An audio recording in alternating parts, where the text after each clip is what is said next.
Alrighty, yo, what is going on, everybody? It's your boy, Mr. DDG94 here, back with another reaction video. Today, we finna react to the rise and fall of Jimmy Neutron. I hate it when they canceled this show, bro. They should have kept this show going, bro. This was one of the few, listen, SpongeBob was at the peak of the SpongeBob show was at the peak of their powers. Nothing was coming close to that.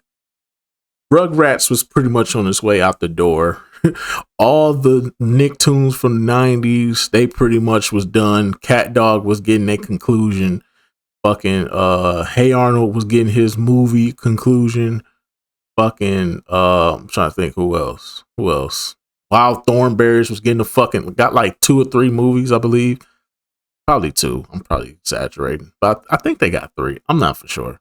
But they was pretty much wrapping their shit up. Rocket Power pretty much was canceled.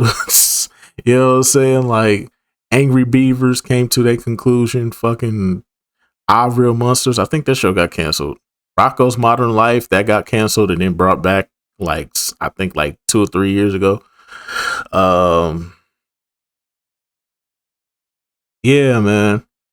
So the only show, but like the 2000s, like the newer shows, like, it was, if I had to rank it, we all know SpongeBob is number uno. Fairly Odd Parents would be number 2, and then Jimmy Neutron was like number 3, bro. And then after that, you could put Danny Phantom in there, Avatar in there.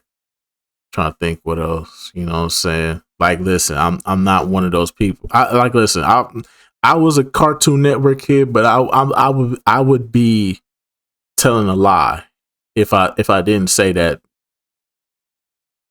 Nickelodeon didn't have no heat. Nickelodeon had heat. It's just Cartoon Network was doing it better. That's just how I feel. Me personally, that's just how I feel. I just feel like Cartoon Network did it better. Fuck Nickelodeon. I'm a Cartoon Network kid through and through, bro. Like, I will say this though. SpongeBob will run circles around every single cartoon on both channels. SpongeBob will run circles around every. SpongeBob is the most goated show. That is goated. Is not up for debate. Okay, when it comes to SpongeBob, that's in a tier of its own. That show is in a tier of its own. But like, as far as like any of the other shows not named SpongeBob, oh, Cartoon Network washing them shows. That's for sure. I feel like Cartoon Network Cartoon Network whole roster will wash everything not named SpongeBob.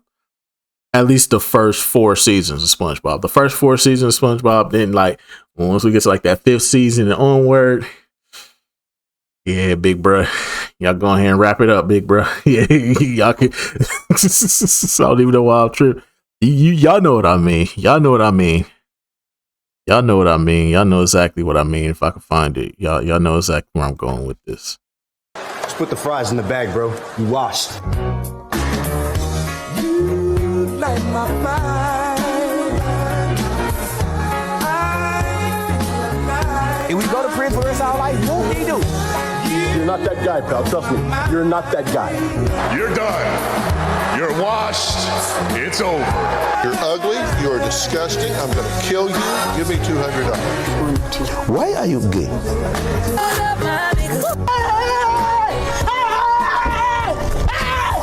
Why are you running? Why are you running? What the fuck was that? I'm here to tell you right now, we don't care. Let me tell you. We don't care. Anyway, so let's get right into this. I just feel like Jimmy Neutron was up there, bro. That was like a top 3 show, bro, on Nickelodeon. That was a top 3 show. Like with SpongeBob and Fairly Odd Parents, Jimmy Neutron was a top 3 show. The movie was fire. The show was fire. I hate the fact that they didn't continue on with this show, because this was definitely, come on, man, the Jimmy Timmy Power Hour. Come on, come on, man. That Jimmy Timmy Power Hour, man. That was. Come on, bro.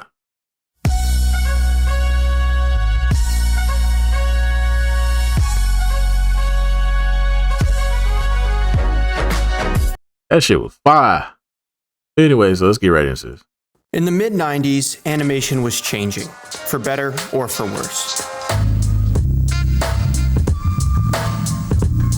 With the success of Disney Pixar's Toy Story in 1995, computer-generated imagery was proving itself to be a real player within the realm of feature-length entertainment. For the first time, Pixar had defined what was possible, and for other animation studios, transitioning to a 3D format no longer felt like such a blind leap of faith.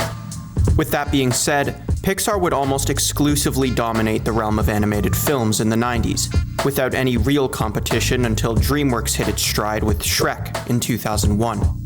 Before that, it was... What about that one movie? Who made Chicken Run? Because I know Chicken Run and, it was Chicken Run and Ants. I know those two came out before Shrek. What about those two? Who made those?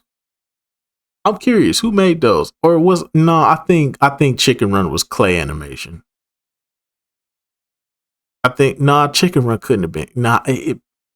It sort of was, because it was, I think it was from the dudes that made Wallace and Gromit. So it was probably like clay animation. I'm not for sure. But I feel like those two came out before Shrek. So I'm just curious to find out who the fuck was doing those movies. Disney's impressive catalog of expertly animated feature films versus DreamWorks' Ants. You got to start somewhere. Yeah, I knew Ants came out before that. I knew I wasn't tripping. 3D feature to the big screen was an expensive and risky undertaking. There were really only a handful of companies with the resources to even take the chance. This led many studios to set their sights on smaller budget projects more fit for television. While Pixar ruled the feature-length world with an iron fist, many smaller animation studios would take the plunge into developing fully 3D animated projects for TV. This would lead to a novel surge of 3D animated television shows. Oh yeah, I remember Beast Wars. That, while visually impressive, that Donkey Kong show is garbage. Just because we can, doesn't mean we should. Just no pleasing some people. Regardless, the trend had swept throughout the entire entertainment industry, and would open more and more networks up to the idea of greenlighting their next big show as a CG product. As luck would have it, this particular climate would set the stage for writer-director John A. Davis to catch his first big break. And it all started from an idea Davis had in the early 80s. Around this time, a young Davis was toying with the idea of a live-action short film starring a boy genius named Jimmy Neutron. Just kidding, it was Johnny Quasar. We're not quite there yet. The character was a sort of alter ego for Davis, who was always fascinated by gadgets and science fiction as a boy, but never quite had the math skills or technical know-how to pursue it as a career. Regardless, Davis would live vicariously through his character, developing a short narrative around Quasar titled Runaway Rocket Boy. The original premise was scripted and storyboarded, telling the tale of a young boy who runs away from his parents in a rocket ship. Davis had built up big hopes for the project, picturing a film clad with special effects and outlandish gadgets, somewhat akin to the final product we would eventually get. But in the 1980s, things weren't so DIY. In order to get the ball rolling on the concept, Davis would need to pitch the show to production companies, and would even resort to applying for a government grant. Unfortunately, this would not pan out, and Davis was denied funding on the grounds that, although the idea revolved around a boy genius, the show wasn't all that educational or informative. Unless Davis was able to provide a scientific explanation for the shrink ray or detailed insight on the dietary components of Purple Flurp, it looked like he'd be out of luck. Damn. The rejection would result in Runaway Rocket Boy getting shelved for quite a lengthy period of time.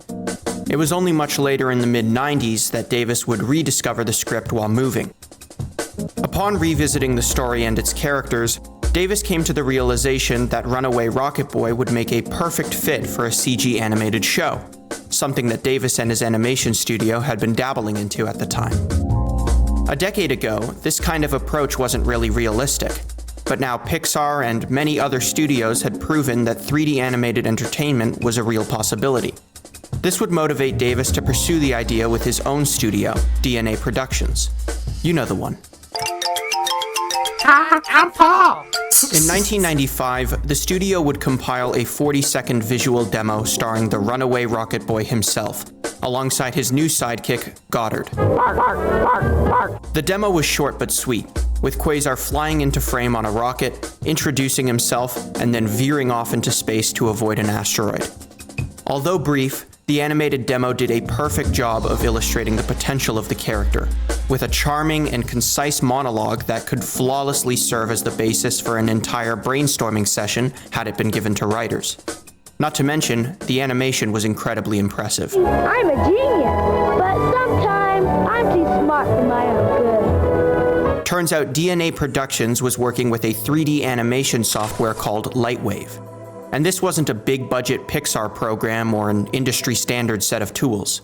What DNA was able to accomplish with commercial software in 1995 was genuinely impressive, and it motivated the team to show off their work at the 1995 SIGGRAPH convention, which was hosted by an association with a special interest in computer graphics. There at the convention, Davis and his studio would submit the film into a contest exclusively for Lightwave projects.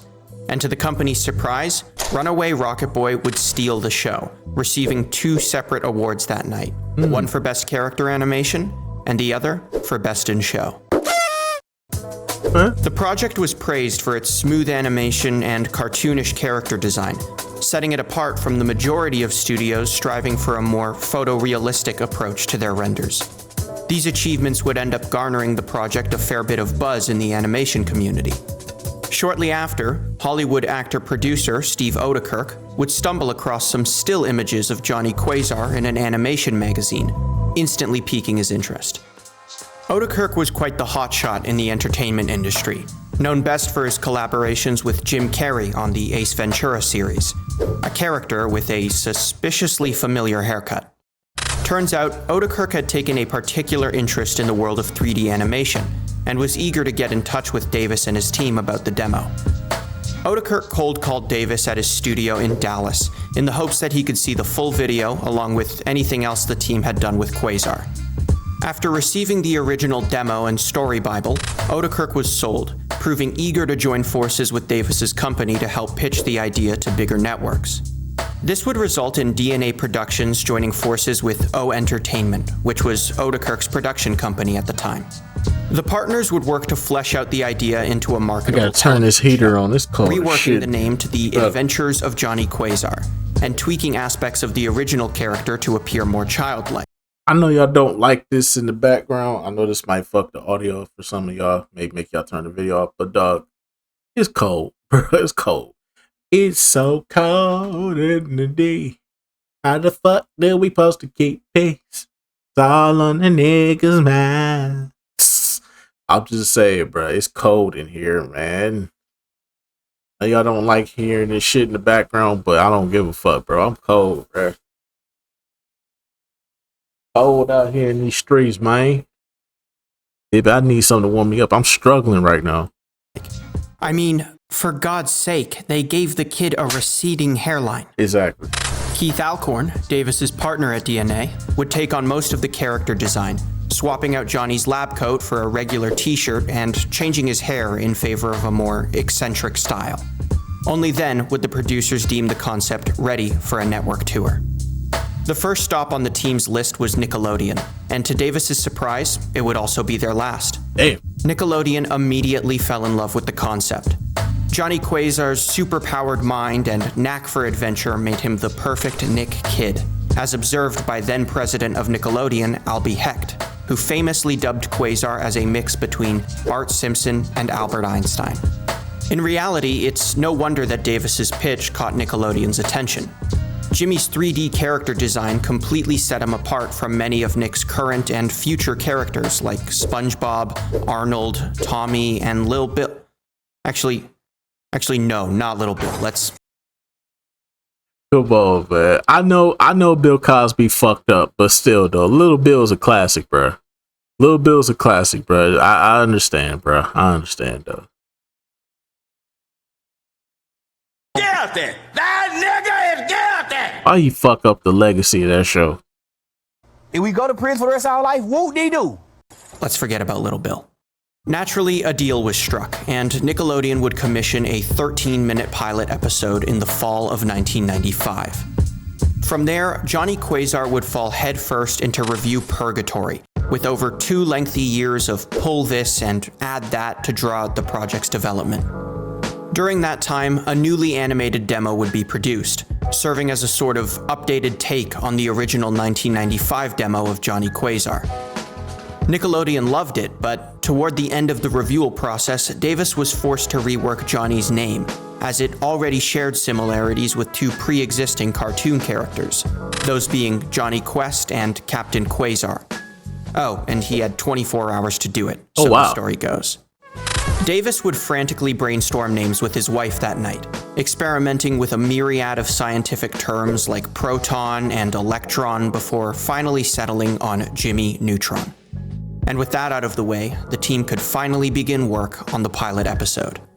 Production would begin in late 1997, with the pilot fully completed sometime in '98.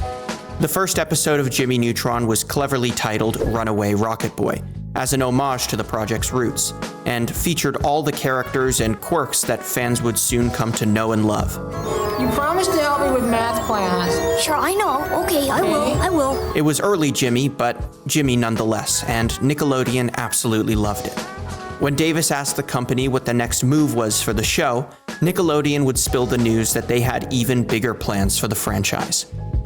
Not only did Nick want to produce a television show, they also wanted to release a feature-length film as well. Davis described this moment as jaw-dropping.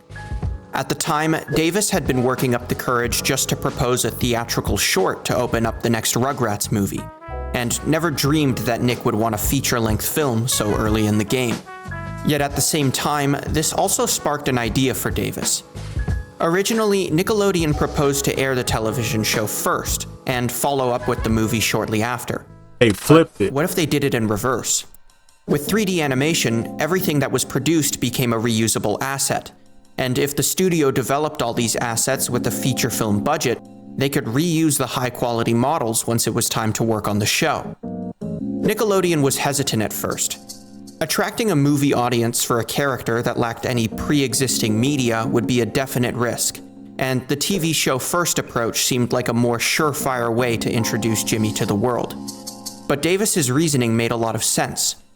Producing the movie first would allow for the team to develop a higher quality TV show, and possibly improve the longevity and success of the franchise. Every character, every scene, every bush, every gadget, it could all be recycled. And it didn't stop there. Assets could and would be reused for every promotion and print ad that Jimmy Neutron would do. With CG animation still in its early stages, this kind of forward-thinking approach was what allowed 3D animated shows to thrive. In the end, Nick decided that with the right amount of promotion, launching with the movie was a viable option. And in the fall of 1999, Jimmy Neutron Boy Genius would be greenlit for production. The movie was given a budget of $30 million, allowing Davis and his team to significantly increase the capacity of their offices.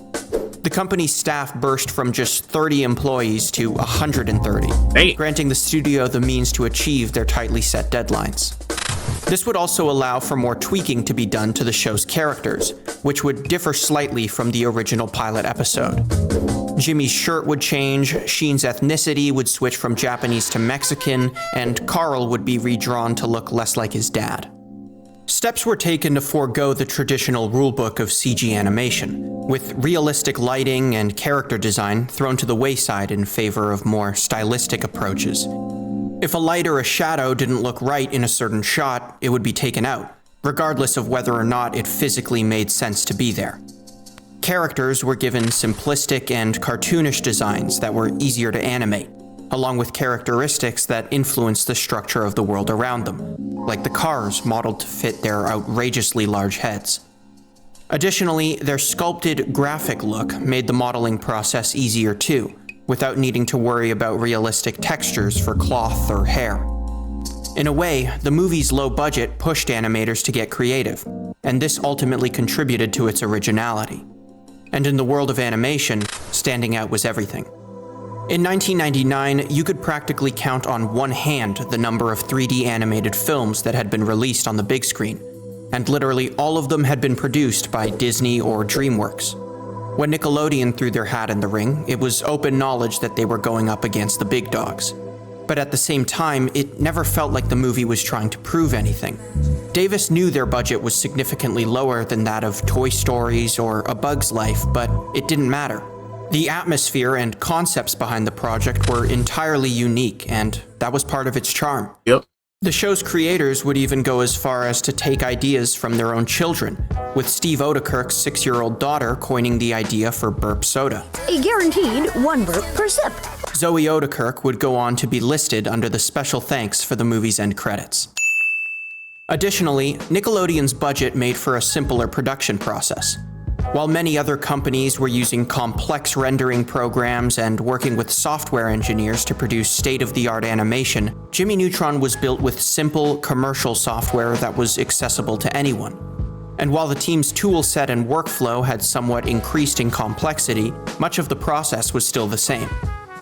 This allowed the team to complete the entire film in just 24 months, roughly half the time it took the average CG film to be completed. To make things even more exciting, Jimmy Neutron was already an enormous hit with children, as Nickelodeon had been working hard to promote the character during the movie's production. Not only were there online comics and flash games, but there were also clever tie-in promotions with other Nickelodeon shows. These promotional gags would have Jimmy interrupt an episode of SpongeBob or the Rugrats to make a little mischief with one of his gadgets before quickly disappearing off screen. It was a somewhat heartwarming collaboration, as the shows that cooperated in the promotion would have to accomplish work on their end to stage the gag and help welcome Jimmy to the Nickelodeon family. There was also a series of interstitial shorts that would air between episodes of Nickelodeon shows.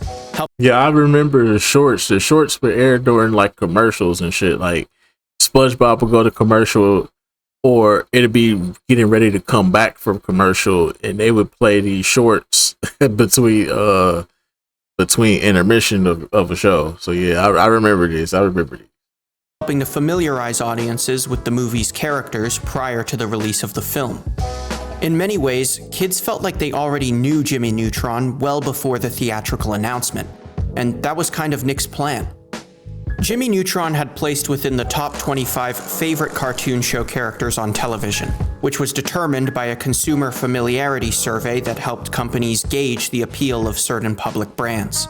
And this survey was conducted before any hard piece of media had even been published for the boy genius. From the looks of it, Nick's promotion was turning out to be everything they'd hoped for. It was 2001 at this point, and as production was wrapping up for the film, a release date was finally in sight. And with hype for the Jimmy Neutron franchise nearly reaching its pre-launch peak, Nick was finally ready to make their movie announcement at the 2001 Kids' Choice Awards. Jimmy would even appear on screen to announce some of the night's winners before being promptly brushed to the side by Rosie O'Donnell, who would go on to raise a very pressing question to the audience. Anybody here want a slime in sync? What can you do? It was 2001. But now, with a release date set for late December of that year, the real hype train could begin. Nick would team up with several companies to promote the upcoming movie, including some pretty clever partnerships like the Trident Gum promotion that paired perfectly with Jimmy's iconic bubblegum scene. Bubble travel is the way of the future! Nick would also work with Radio Shack to produce the Ultra Orb, an RC car that closely resembled Sheen's spaceship from the film. And of course, who could forget the mediocre video game? In the early 2000s, it was practically a prerequisite. The month before the film's release, the Jimmy Neutron game would launch for all platforms, which would follow the same story as the movie, but just a whole lot less fun and a whole lot more creepy. Read my lips. I never played. Although this wouldn't stop Nickelodeon from releasing a brand new Jimmy Neutron game for 4 consecutive years in a row. I feel kind of funny, Jim. Regardless, Nickelodeon's promotion paid off, because Jimmy Neutron Boy Genius was a hit with children upon its release. Yes, the movie may have only garnered slightly above average reviews by critics, but who cares? those were boring adults, and this one was for the kids. Yeah, this for the Jimmy kids. Neutron would even go on to be nominated for the Oscars' first ever award for Best Animated Feature, respectfully losing to DreamWorks' smash hit Shrek. Yeah.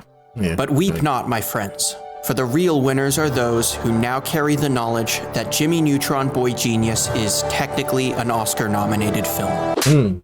On top of that, the movie would gross over $102 million worldwide throughout its theatrical run, giving Nickelodeon more than enough reason to follow up with the TV show. The Adventures of Jimmy Neutron would first air in July of 2002, a little over 6 months after the release of the film. Davis's plan had worked perfectly, and the team's strategy to reuse the majority of the assets from the movie resulted in one of the most visually impressive 3D animated shows to ever air at the time. The TV show would go on to make a respectable 3-season run that aired from 2002 to 2006, and would be accompanied by a myriad of video game, book, and merchandising tie-ins that made Jimmy Neutron a Nickelodeon household name. With all this success, you'd assume Nickelodeon would have greenlit a second film shortly after. And you'd be right. The network would in fact move forward with plans to develop a sequel to the original movie, but the project would be subsequently cancelled due to internal disagreements in the writers' room. Turns out, the team in charge of Jimmy's sequel just couldn't agree on an angle for the film, and the indecision would last long enough for Nickelodeon to just scrap the project altogether. In its place, a television spin-off would premiere in 2010 starring Sheen, Jimmy's best friend, which interestingly enough, originated as a rejected television pitch.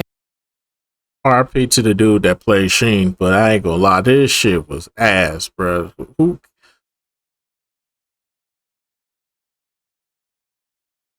Y'all could have kept this.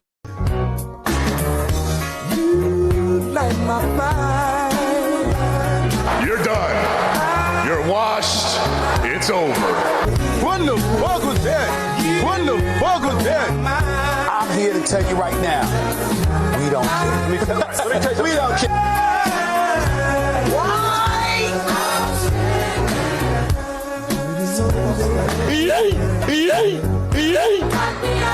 You what? You're not that guy, pal. Trust me. You're not that guy. You're ugly. You're disgusting. I'm going to kill you. Give me $200. Why are you gay? If we go to prison for the rest of our life, whoop-de-doo.